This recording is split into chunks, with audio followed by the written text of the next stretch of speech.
Donc, on a vu, on vient de voir que les formules de conjugaison avec origine au centre de la lentille, hein, pour ces lentilles minces placées dans l'air ou le vide. On a vu qu'une quantité importante est vraiment déterminante pour une lentille, hein, qui détermine complètement ses propriétés optiques, c'était la distance focale. Et on a encore la formule ici. Vous voyez que finalement, donc la distance focale, si je la compte de manière positive, c'est COF ou c'est OF', d'accord?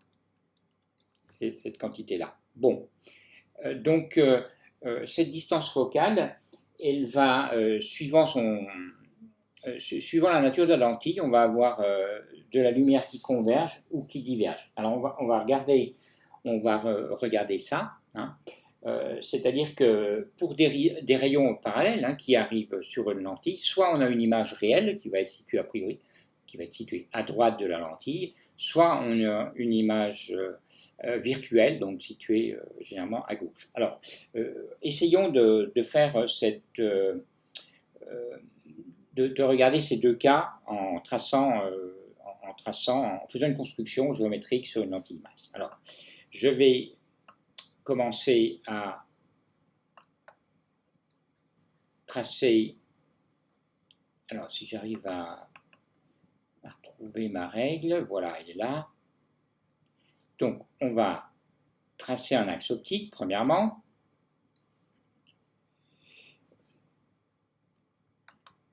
Donc, je vais le mettre là. Donc, je vais faire les deux cas, hein, d'une lentille divergente, d'une lentille convergente sur le même axe. Voilà. Bon. Et je vais placer donc ces lentilles. Donc, voilà. C'est un peu. J'essaie d'avoir 90, c'est un peu. Voilà. Bon, donc la première lentille, on va la mettre là, par exemple. D'accord. Et puis la deuxième lentille, je vais la mettre là. Je vais regarder les deux cas de lentille convergente et divergente. Bon. Alors maintenant, je vais mettre un rayon parallèle pour tracer, par exemple, l'image d'un point à l'infini qui va vers le foyer. Donc c'est la construction habituelle que vous avez vue. Hein, vous essayez de... Donc je prends alors le rayon, on va le mettre en bleu par exemple. Donc je fais arriver un rayon sur cette lentille, hein, donc qui correspond à un objet qui est à l'infini, d'accord. Et puis ce rayon, ben, on sait qu'il va converger. Alors je vais en mettre un deuxième. Je vais en mettre un deuxième par exemple là, pas tout à fait à la même hauteur. Voilà. Bon. Et donc celui-là, voilà, il est là comme ça, et là je vais le mettre avec deux flèches. Bon, admettons que cette lentille, elle a un foyer image réelle, hein, c'est-à-dire à droite. Donc ici, je vais mettre par exemple ce foyer ici. On va le noter F', d'accord. Donc le centre de la lentille était là. Voilà. Bon, eh bien, comment convergent ces deux rayons? C'est pas très compliqué à voir. Je vais reprendre ce point-là. Voilà, donc on va faire passer un rayon par le foyer image. Donc ça va être celui-là, comme ça, d'accord. Et puis on en a un deuxième qui arrive de là. Alors, j'ai un petit peu... bon, voilà. D'accord. Donc ça, c'est le rayon avec les... Et ça, c'est le premier rayon. Voilà, donc ça, c'est une lentille pour laquelle OF', est positif. Hein, OF' positif. Et vous voyez que c'est une lentille pour laquelle les rayons convergent. D'accord. Donc on va parler de lentille tout simplement convergente. On a un foyer image qui est réel. D'accord, on a une image réelle. Et donc on parle de lentille convergente. Voilà. Alors, et quand elle est convergente, on la dessine comme ça. C'est un symbole, d'accord, pour dire qu'elle converge. Voilà, avec les deux flèches dans ce sens-là. Bon, maintenant admettons qu'on ait mis le foyer, on a une image, un foyer image qui est virtuel. C'est-à-dire qu'en fait, bon, le rayon arrive toujours là, je vais les refaire, mais on a mis ici un foyer image virtuel,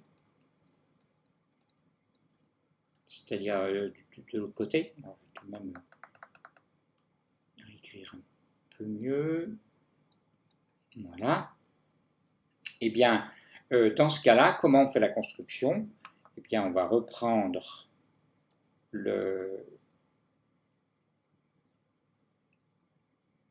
par exemple ce rayon qui était là. Hop. On se mettra avec un rayon horizontal hein, qui vient de l'infini, comme pour la première lentille. Je vais le mettre en bleu. Voilà, donc on a ce rayon qui arrive comme ça. Et puis, qui va, alors ensuite, bon, je vais déjà mettre le deuxième rayon avant de, donc je vais en mettre un deuxième ici. Voilà. Et ces rayons, ils vont converger, alors cette fois-ci, vous voyez, ils vont converger vers le foyer image ici. Donc il va falloir que je trace les choses un petit peu autrement. Donc ce rayon, il va partir comme ça, et vous voyez que son foyer image, c'est-à-dire l'intersection avec l'axe optique, est à gauche. Et on peut également faire ça pour le deuxième, j'aurais pas dû bouger. C'est celui-là qu'il faut que je bouge, voilà. Je vais reprendre un peu ça pour que ce soit à peu près propre. Voilà. Donc là, j'ai la même construction avec un faisceau qui, donc vous voyez là, c'était le premier rayon, et le deuxième rayon qui est là. Et vous voyez que ces deux rayons, donc d'ici, on a l'impression que l'image, effectivement, est virtuelle, hein, elle est derrière de l'autre côté de la lentille. Et donc on voit bien que les rayons sont divergents. Donc là, on a ce qu'on appelle une lentille divergente. Et cette lentille divergente, on va l'écrire, on la symbolise avec une flèche dans l'autre sens, comme ça. Voilà, donc retenez ces deux symboles qui permettent de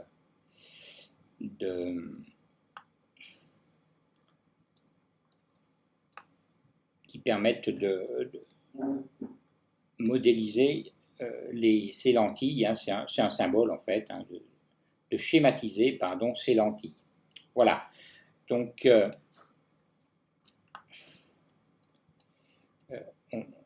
je vais donc indiquer effectivement que ici on a une lentille divergente. Voilà. Bon, ce sont les deux cas qui peuvent se produire pour une telle lentille. D'accord. Et on va donc maintenant regarder dans quelles conditions on les a. Alors on va reprendre la formule des opticiens qu'on avait, qui était ici. Hein, donc je vais la reprendre. Voilà,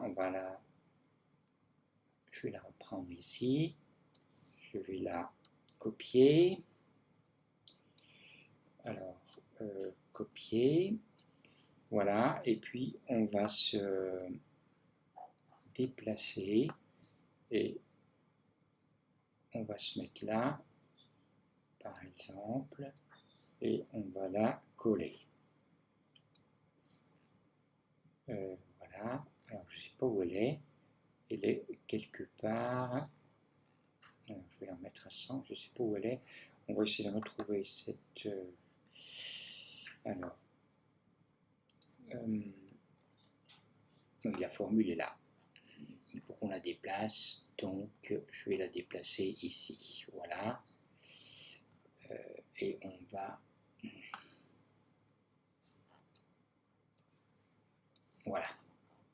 arriver. Un petit peu technique avec cet outil, mais on va y arriver. On va la placer là. Voilà, donc la formule des opticiens qui est là, hein, et qui va nous permettre de faire justement les calculs de ces lentilles divergentes et convergentes. Hein. Voilà. Donc, comment on va faire? Eh bien, si on a une lentille convergente, bon, lentille convergente,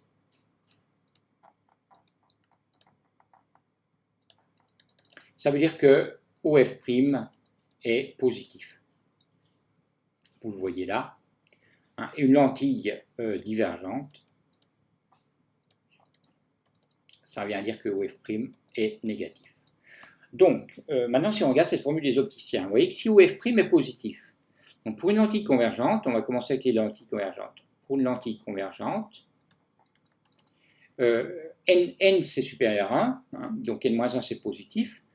OF' est positif, donc ça revient à dire que finalement cette quantité-là, 1 sur OC1, moins 1 sur OC2, elle est positive. Ce qui revient à dire, en d'autres termes, que 1 sur OC1 est supérieur à 1 sur OC2, et on peut donc en déduire que OC2 est supérieur à OC1. Alors, ce n'est pas toujours vrai, il faut que je fasse attention, ça dépend du signe de OC1 et OC2. Hein. Vous savez, quand il y a des valeurs négatives, il faut faire attention. Donc, pour l'instant, je vais enlever ça. Mais bon, en tout cas, on est sûr que OC1 est supérieur à 1 sur OC2 pour une lentille divergente. Alors, on va regarder les différents cas qui peuvent se produire. Hein. Donc, en fait, on a trois cas possibles. On a trois cas possibles qu'on va calculer, qu'on va estimer maintenant. Alors, le premier cas, c'est par exemple, alors ça c'est assez simple, je prends OC1 positif et OC2 négatif. Donc là, l'inverse d'un nombre négatif, il est négatif. L'inverse d'un nombre positif est positif. Positif, c'est toujours supérieur. Un nombre positif est toujours supérieur à un nombre négatif. Donc on a OC1 qui est égal, qui est positif, et OC2 qui est négatif. Alors on va essayer de représenter cette lentille dans ce cas-là. Hein. Donc voilà, je vais la mettre là. Je n'arrive jamais à avoir une horizontale parfaite, mais c'est pas bien grave. Voilà. Donc, cette lentille, donc je vais tracer l'axe comme ça. Ça veut dire quoi? Donc, je vais prendre le centre par exemple ici, de cette lentille. Donc, OC1 positif, ça veut dire que C1 est là. Et puis, OC2 négatif, ça veut dire que C2 est de ce côté. Bon, alors maintenant, si on reprend vous voyez ici, je vais ramener ici, voilà. Vous voyez le schéma qu'on avait là.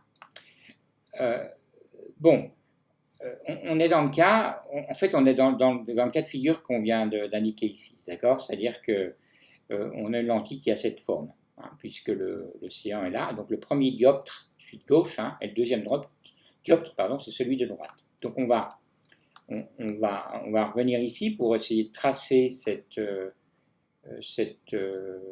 lentille. Donc OC1 positif. Donc je vais je vais mettre le centre ici, et puis je vais faire passer, cette lentille. Alors je vais décaler un petit peu parce que vous savez que le S1 et le S2 étaient légèrement gauche. Voilà, donc je vais faire cette lentille, voilà, elle est comme ça, d'accord? Et puis maintenant OC2 négatif, voilà, c'est une lentille qui est par exemple comme ça. Je vais l'agrandir un peu, et donc ça me donne une lentille qui a cette forme, d'accord? Voilà pour le premier cas. Donc deuxième cas. Alors là on avait vu, il y avait une quantité positive, une quantité négative, c'était assez facile. Maintenant on a le cas où les deux quantités, ça c'était le premier cas, on a le cas